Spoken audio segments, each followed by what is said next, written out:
ما ظہر منہا وما بطن، تمام گندے کاموں سے، تمام فحش کاموں سے، تمام ناپاک حرکتوں سے بچو، ان کے قریب نہ جاؤ، چاہے وہ کھل کر کی جا رہی ہو چاہے وہ چھپ کر کی جا رہی ہو۔ قرآن کا 15واں پارہ اٹھاؤ، اللہ فرماتا ہے وَلَا تَقْرَبُوا الزِّنَا إِنَّهُ كَانَ فَاحِشَةً وَسَاءَ سَبِيلًا، تم زنا کے قریب بھی نہ جانا، یہ بہت گندا کام ہے، بہت ہی برا راستہ ہے۔ غور کیجیے، یہ نہیں کہ زنا مت کرو، زنا کے قریب بھی مت جاؤ، یہ قرآن کا لفظ ہے۔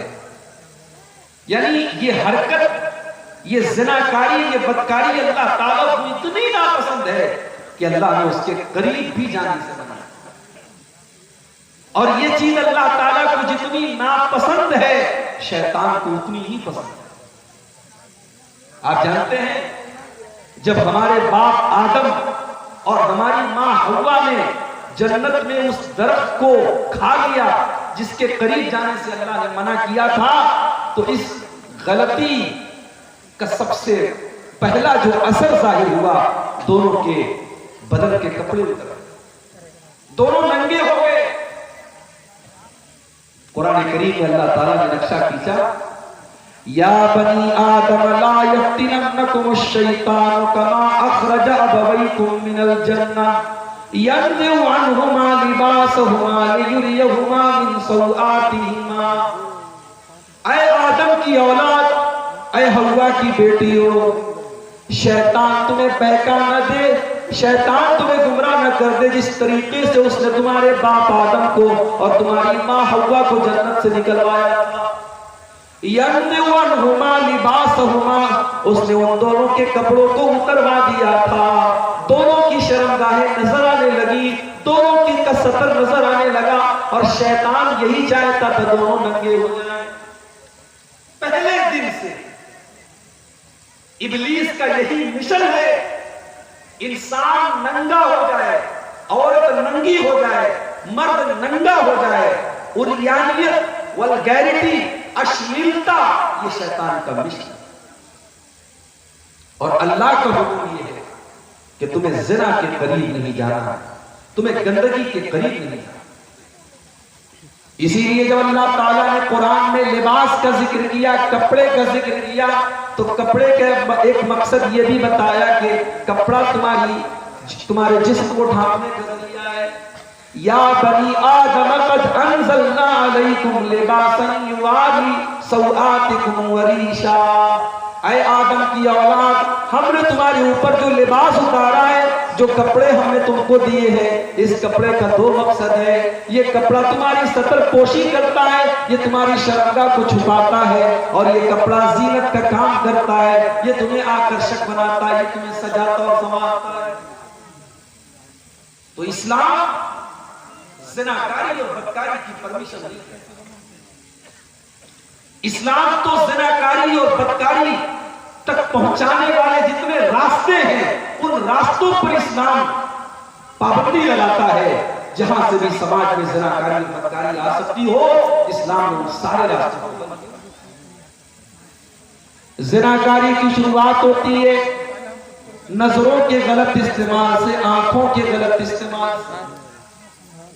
اسی لیے اللہ تعالیٰ نے مردوں کو بھی حکم دیا اور عورتوں کو بھی حکم دیا کہ وہ اپنی نگاہوں کو نیچی رکھیں۔ سورہ نور کی آیت نمبر 31 اور 32 آپ اٹھائیے۔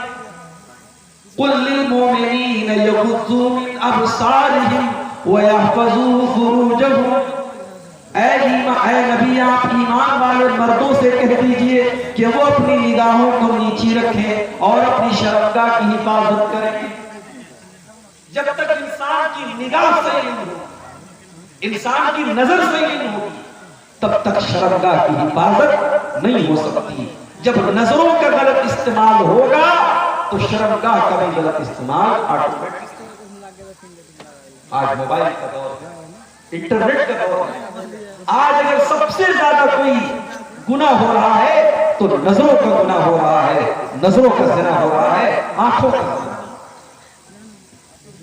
اللہ کے نبی فرماتے ہیں العینان زناہما النظر، آنکھوں کا زنا غلط چیزوں کو دیکھنا ہے، والاذنان زناہما الاستماع، کانوں کا زنا غلط چیزوں کو گندی باتوں کو سننا ہے، واللسان زناہ الکلام، زبان کا زنا غلط باتوں کو منہ سے نکالنا ہے، والید زناہ البطش، اور ہاتھ کا زنا غلط چیزوں کو ٹچ کرنا اور چھونا ہے، والرجل زناہ الخطا، اور پیر کا زنا غلط چیزوں کی طرف چل کے جانا ہے، والقلب یہوی ویتمنا، اور انسان کے دل میں غلط چیزوں کا خیال پیدا ہوتا ہے، والفرج یصدق ذلک او یکذبہ، اور اس کے بعد انسان کی شرمگاہ یا تو غلط کام کر ڈالتی ہے یا بچ جاتی ہے۔ تو نظر سے شروعات ہو، اسی لیے اللہ تعالیٰ نے سب سے پہلے نظروں کی حفاظت کرنے کو، اس کے بعد صرف مردوں سے نہیں عورتوں سے بھی کہا گیا وَقُلْ لِلْمُؤْمِنَاتِ يَغْضُضْنَ مِنْ أَبْصَارِهِنَّ وَيَحْفَظْنَ فُرُوجَهُنَّ، اے نبی آپ ایمان والی عورتوں سے کہہ دیجئے وہ اپنی نگاہوں کو نیچے رکھیں اور اپنی شرمگاہ کی حفاظت کریں۔ اب عورت اپنی شرمگاہ کی حفاظت کیسے کرے گی؟ اس کے لیے بہت ضروری چیز ہے عورت کا پردے میں رہنا، اور عورت کا اپنے حسن اور اپنی خوبصورتی کو چھپا کر کے رکھنا۔ اس لیے آگے اللہ نے فرمایا وَلَا يُبْدِينَ زِينَتَهُنَّ إِلَّا مَا ظَهَرَ مِنْهَا، اے ایمان والی عورتوں تم اپنی زینت کو کسی غیر مرد کے سامنے ظاہر مت کرو۔ اب زینت کے اندر عورت کا چہرہ بھی آ گیا، عورت کا پورا بدن آ گیا، عورت کے زیورات آ گئے، عورت کے جسم کے نشیب و فراز آ گئے، عورت سر سے پیر تک زینت ہے، اور اللہ نے کہا تیری زینت تجھے غیر مردوں کے سامنے ظاہر نہیں کرنا۔ اس کے بعد فرمایا وَلْيَضْرِبْنَ بِخُمُرِهِنَّ عَلَى جُيُوبِهِنَّ، اے مسلمان عورتوں تمہیں اپنا دوپٹہ اپنے سینے پر رکھنا ہے، اپنے گریبان پہ رکھنا ہے، بھائی کے سامنے بھی، باپ کے سامنے بھی، سسر کے سامنے بھی، محرم رشتہ دار کے سامنے بھی، جب بھی تم رہو اپنے سر پہ دوپٹہ رکھو، اپنے سینے پر دوپٹہ رکھو۔ اللہ، قرآن کریم جیسی عظیم کتاب، اس میں اللہ تعالیٰ نے عورت کے دوپٹہ رکھنے کا طریقہ بتایا ہے۔